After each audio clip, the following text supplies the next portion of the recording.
कि आपने मुझे अपनी पार्टी की तरफ से राष्ट्रपति जी के भाषण बोलने का मौका दिया है।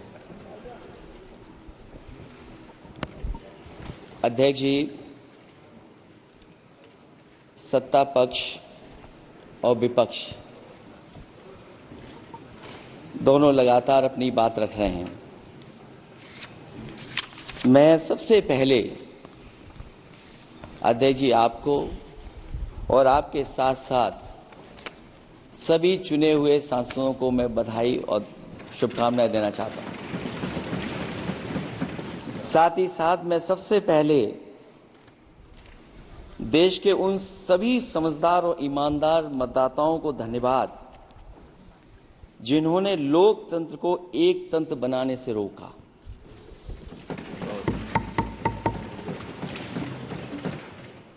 चुनाव के समय पर अध्यक्ष जी ऐसा कहा गया कि 400 पार।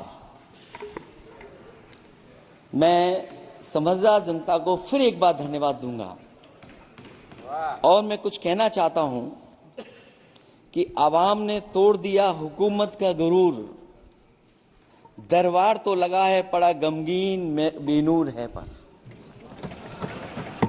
अध्यक्ष महोदय, दरबार तो लगा है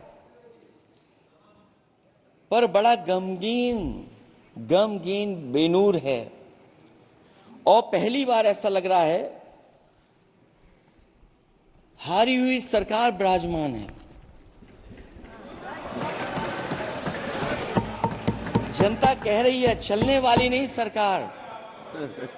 अध्यक्ष महोदय, जनता कह रही है चलने वाली नहीं, ये गिरने वाली सरकार है। और क्योंकि ऊपर से जुड़ा कोई तार नहीं, नीचे कोई आधार नहीं, अधर में जो है अटकी हुई वो तो कोई सरकार नहीं। दरअसल पूरा इंडिया समझ गया है कि इंडिया ही प्रो इंडिया है। इस चुनाव में इंडिया अलायंस की नैतिक जीत हुई है। ये पीडीए इंडिया की सकारात्मक राजनीति, पॉलिटिक्स जो पॉजिटिव है, पॉजिटिव पॉलिटिक्स की जीत हुई है। ये इंडिया पीडीए की सोशल जस्टिस मुहिम की विक्ट्री है। 2024 का परिणाम हम इंडिया वालों के लिए जिम्मेदारी से भरा पैगाम भी है। और अगर हम यूं कहें अध्यक्ष महोदय कि 15 अगस्त 1947 अगर उपनिवेशिक राजनीति से आजादी का दिन था तो 4 जून 2024 देश के लिए सांप्रदायिक राजनीति से आजादी का दिन रहा। ये सांप्रदायिक राजनीति के अंत और सामुदायिक राजनीति की शुरुआत है। जहां सांप्रदायिक राजनीति का अंत हुआ है वहीं सामुदायिक राजनीति की शुरुआत हुई है। सबसे अच्छी बात हुई ये है कि इस चुनाव में सांप्रदायिक राजनीति की हमेशा के लिए हार हो गई है। अध्यक्ष महोदय, कहने को सरकार ये कहती है कि ये 5th लार्जेस्ट इकोनॉमी बन गई है और जीडीपी के मामले में 5th वर्ल्ड की इकोनॉमी बन गई है। लेकिन अध्यक्ष मोदी, ये सरकार क्यों छिपाती है कि अगर ये हमारी सबसे लार्जेस्ट इकोनॉमी, अगर हम 5वें नंबर पर हैं, तो हमारे देश की पर कैपिटा इनकम, प्रति व्यक्ति आय हमारे किस स्थान पर पहुंची है। और हम लोगों ने तो अध्यक्ष महोदय देखा है कि अगर दिल्ली की सरकार ने कहा होगा कि $5 ट्रिलियन की इकोनॉमी बनेगी, तो जहां से प्रधानमंत्री जी चुन करके आते हैं वहां का प्रदेश के सरकार भी कह रहे कि हम $1 ट्रिलियन इकोनॉमी बना लेंगे। देश की इकोनॉमी कहां पहुंच गई, पर कैपिटा इनकम क्या है। लेकिन अगर उत्तर प्रदेश की इकोनॉमी को अगर $1 ट्रिलियन की इकोनॉमी बनना है तो कम से कम 35% की ग्रोथ चाहिए। मुझे नहीं लगता है कि 35% की ग्रोथ उत्तर प्रदेश पा पाएगा। हम हंगर इंडेक्स में कहां खड़े हैं, नीचे से कहां हैं। जो 5th लार्जेस्ट इकोनॉमी की बात कर रहे हैं वो इनइक्वालिटी के पैरामीटर पे कहां खड़े हैं, वो हैप्पीनेस इंडेक्स में कहां खड़े हैं। और जो लोग चुनाव को अपने तरीके से मोड़ते हैं, मैं उन्हें कहना चाहता हूं कि अध्यक्ष महोदय, इस चुनाव के परिणाम ने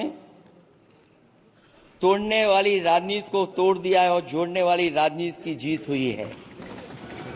इस चुनाव में धन छल बल की नकारात्मक राजनीति की शिकस्त हुई है।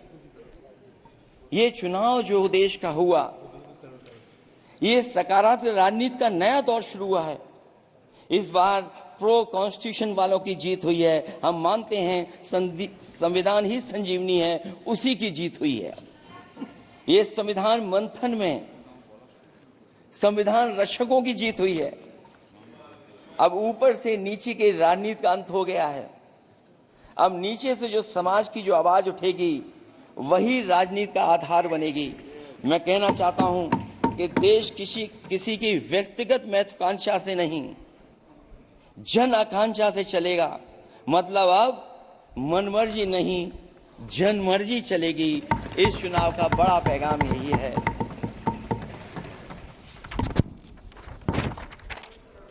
अध्यक्ष महोदय, बहुत सी बातें हुई हैं। अगर उत्तर प्रदेश की बात न हो, क्योंकि अध्यक्ष महोदय सबसे बड़ा प्रदेश जहां है, उसने हर बार दूसरे दल को समर्थन देकर के सरकार बनाई। मैं उन्हीं लोगों से कहना चाहता हूं कि लोग क्यूटो की फोटो लेकर बनारस की गलियों से लेकर के गंगा जी तक ढूंढ रहे हैं। उनको लगता है जिस दिन मां गंगा साफ हो जाएंगी, शायद उस दिन कहीं क्यूटो उसकी गोद में कहीं मिल जाएगा। बनारसी लोग चाहते हैं कि कोई गंगा जी के भी तल में उतरकर उसका दर्द भी जाने।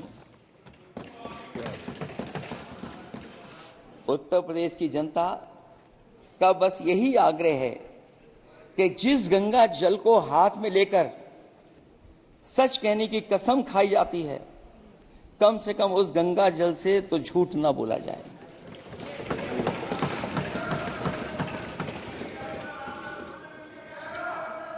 जहां विकास के नाम पर खरबों रुपए की लूट का राज खोलते भ्रष्टाचार के गड्ढे प्रदेश का नाम खराब कर रहे हैं, वहीं पहली बारिश में ही टपकती हुई छत और गिर चुकी स्टेशन की दीवार बेईमानी की निशानी बन गई है।